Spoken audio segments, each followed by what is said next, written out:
pouvoir bi mi ngi koy def maanaam ñi jiite ñi ngi koy teg ngir gérer crise bi di Covid 19.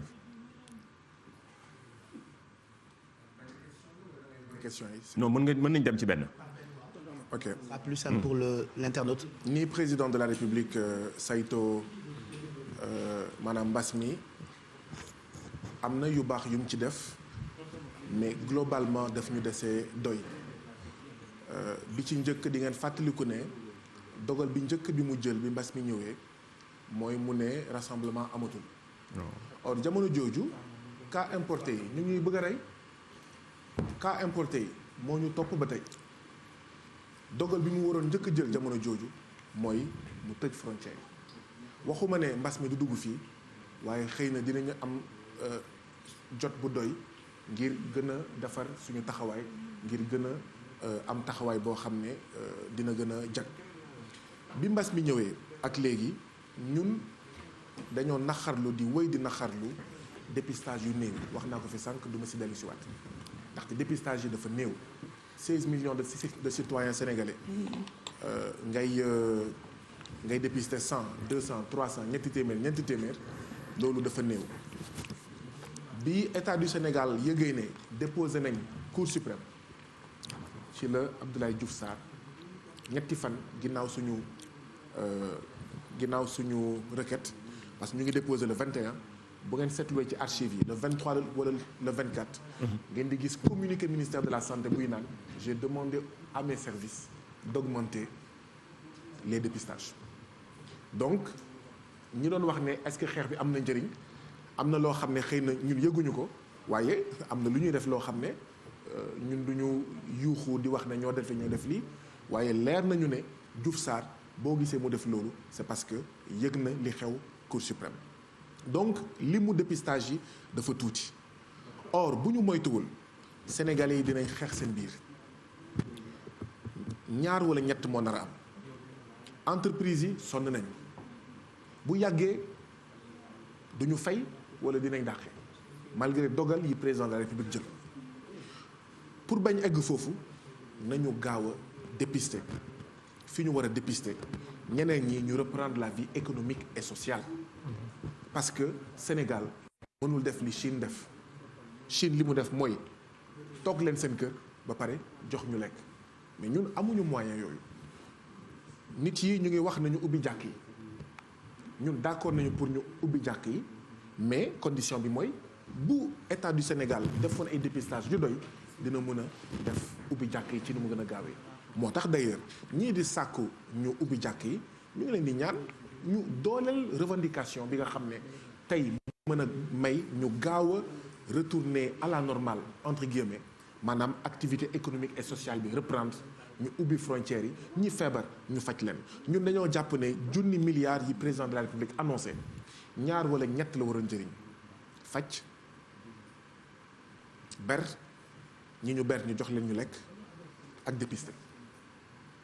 bu ñu defoon loolu soxlawul ñuy jënd ceeb naan dañuy choisir 1 million de ménages soxlawul li nga xam ne après da ngay naan waaw mais kii day xeex feebar wala day xeex xiif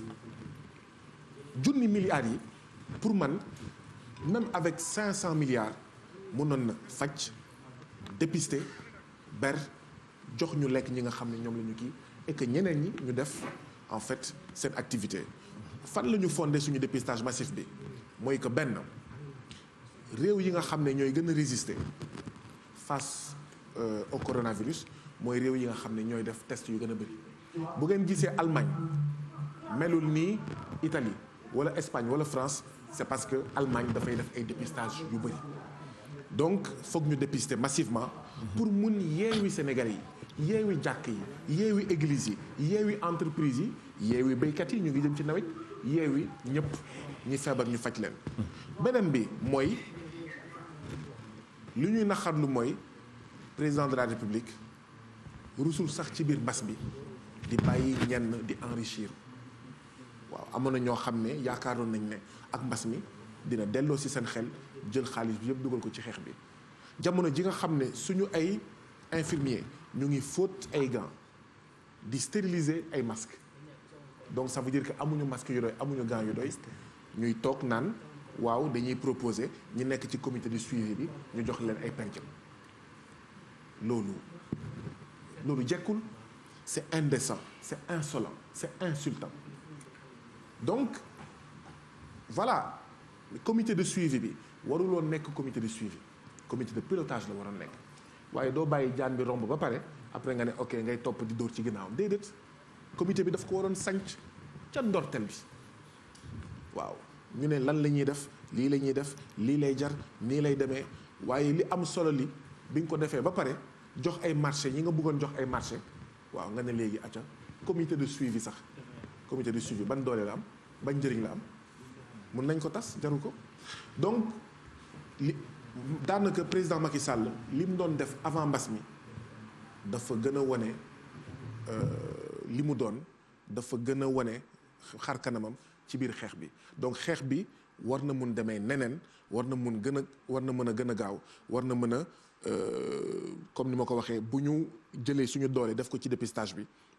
war nañ génn en fait ci li nga xam ne moom mooy mbas bi. donc loolu en fait laa amoon li may wax ci ni ma gisee en fait xeex bi moo tax ñu porter plainte ci OFNAC FDS d'ailleurs ak ñoom Babacar Diop porter plainte def dénonciation plutôt comme ñun moo tax ñu def requête fi nga xam ne moom mooy Cour suprême pour que Cour suprême ci suñu gis-gis wax ministère de la santé na def ay dépistage yu takku parce que même junni dépistage doxul. beneen bi mooy mu mel ni ñun dafa am marché bu ñu bëgg a jox Institut Pasteur fekk ni ñu ngi naan dañoo tiit ay doomu sénégalais ñu ngi ñàkk seen bakkan jël test yi yëpp wala boog li ci ëpp solo jox ko Pasteur jamono ji nga xam ne professeur Mboup mu ngi fi jamono ji nga xam ne mais Bio 24 mu ngi fi jamono ji nga xam ne docteur Soxna mu ngi fi ak ñoom seen bu fekkee dañoo bëgg a def ay dépistage yu doy ay dépistage yu bëri lan moo tax ñu jël lépp wala li ci ëpp doole jox ko Pasteur c'est parce que en réalité Pasteur mooy li ma doon wax moomuñu ko moo tax d'ailleurs dafa nekk urgence pour Sénégal ak réew yu mel ni Sénégal ñu am unité de virologie nationale waruñu mun dépendre ci France pour xam ne Guy Marius Sagna am na en fait doomu jàngoro bi am déet. beneen bi tamit mooy dama jàpp ne président Macky Sall même bu fekkee jël na dogal boo xam ne manqué rafetlu dafa toog lu yàgg trop balaa moo ubbiwaat li nga xam ne moom mooy Médis Sénégal. donc noonu laa gisee saytu wi nu président Macky Sall ci mbas mi maanaam amul lu bees ni mu saytuwee Sénégal depuis 2012 noonu la saytuwee mbas mi donc dafa rek wane boppam dafa rek dellu wax ne man nii laa mel man même sénégalais yi bu ñu tiitee même seen bakkan bu nekkee ci xottu gerte waaw naa utal marché diw du ma jaarale mbir mi ci kanamu maanaam ci lu leer. xam naa réponse bi day gàtt ci suñu confrère la di Ousmane Badiane moom lu mu laajte mooy Guy Marius Sagna Mamadou Dia ou Senghor da ngay choisir kenn. Mamadou Dia. Abdou Diouf ou Abdoulaye Wade.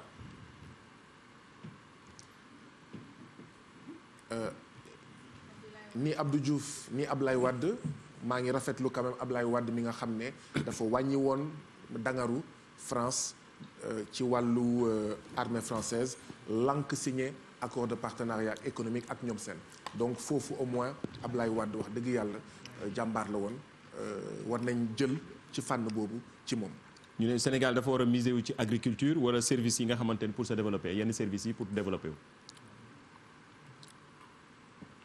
dafa war a miser ci lépp. mais réew moo xam ne contrôlé wul lekkam amul souveraineté alimentaire maanaam moomul boppam ci wàllu lekk danger la waaw parce que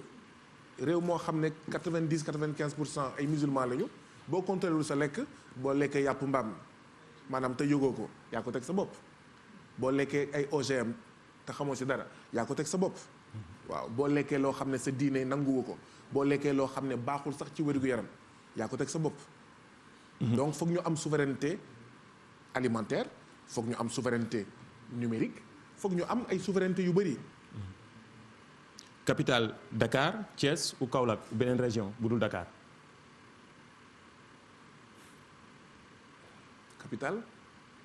capitale du Sénégal Dakar wala Thiès wala beneen wala Kaolack wala beneen région. xam naa ne Kaolack mi nekk ci centre Sénégal. bu fekkee dëggantaan njaay dañoo bëgg a saytuwin bu mucc ayib li nga xam ne moom mooy territoire du Sénégal. Kaolack pour man am na position bu baax pour nekk capitale wala en tout cas au moins une grande ville.